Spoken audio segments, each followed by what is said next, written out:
Здравствуйте. Вы смотрите обзор чрезвычайных происшествий в студии Юрий Осипов. Начнем с происшествий в нашем регионе. Житель Якутска стал жертвой интернет-мошенников. 27-летний горожанин сообщил полицейским, что его обокрал неизвестный. Потерпевший нашел сайт интернет-магазина, который продавал смартфоны по низкой цене. Молодой человек позвонил по указанному на сайте номеру и оформил заказ наложенным платежом. В тот же вечер к нему пришло СМС-сообщение с указанием трек-номера для отслеживания посылки. Через неделю посылка поступила на почту. Придя в почтовое отделение, мужчина оплатил заказ. Дома он вскрыл посылку, однако вместо обещанного смартфона внутри находился другой телефон в нерабочем состоянии. Затем мужчина обнаружил, что сайт, где он оформлял заказ, заблокирован. Тогда он понял, что стал жертвой мошенников и обратился в полицию. В Тампонском районе мужчина осужден к реальному лишению свободы за кражу. Об этом сообщает прокуратура Якутии. В мае подсудимый попросил помочь своего знакомого подтолкнуть машину. При этом, увидев, что он выронил телефон из кармана, украл его. Спустя какое-то время по просьбе своей соседки он зашел к ней домой для оказания помощи в поисках денег, спрятанных ею в своей квартире, местонахождение которых она забыла. Но вместо того, чтобы помочь, найдя деньги, он взял их себе. Все это он совершил в период условного осуждения. На этот раз суд приговорил его к 6,5 годам в колонии общего режима. В Якутске участковые выявили факт фиктивной постановки на учет иностранцев. Безработная женщина в жилом доме, расположенном в микрорайоне Марха, поставила на миграционный учет около 40 иностранных граждан, но места для временного проживания им не предоставила.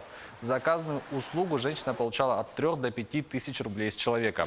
В ее отношении возбудили уголовное дело, ей грозит до 3 лет лишения свободы. Нерюнгринские оперативники раскрыли кражу платежного терминала. О преступлении сообщила заведующая одного из магазинов поселка Чульман. Она рассказала, что ночью из тамбура магазина неизвестные похитили терминал приема платежей. В ходе оперативно-розыскных мероприятий сотрудники уголовного розыска установили личность подозреваемого. Им оказался 31-летний безработный местный житель, ранее уже привлекавшийся к уголовной ответственности за преступление имущественного характера. Со слов подозреваемого, испытывая материальные трудности, он решил совершить кражу из данного магазина, потому что знал, что там находится терминал приема платежей, а ночью двери тамбура не запираются. Злоумышленник закрасил камеры видеонаблюдения баллончиком с краской, чтобы не попасть на видеозапись, после чего беспрепятственно проник в тамбур магазина, похитил терминал и спрятал его в подвале одного из домов неподалеку. Затем с помощью арматуры он вскрыл терминал и обнаружил там 24 тысячи рублей. Перейдем к происшествиям в мире. В проливе Дрейка разбился самолет ВВС Чили, на борту которого находились 38 человек. Ведется поисковая операция, однако шансы обнаружить выживших крайне малы, говорят в командовании. Подробности в следующем материале. Чилийский военный самолет «Геркулес С-130», на борту которого находились 38 человек, 17 членов экипажа и 21 пассажир, разбился в понедельник вечером в проливе Дрейка между Южной Америкой и Антарктидой. Эту информацию подтвердило командование ВВС страны. Воздушное судно вылетело из чилийского города Пунта-Аренас в направлении антарктической базы имени президента Эдуардо Фрея Монталве. Там находившийся на его борту персонал должен был осмотреть трубопровод, поставляющий топливо.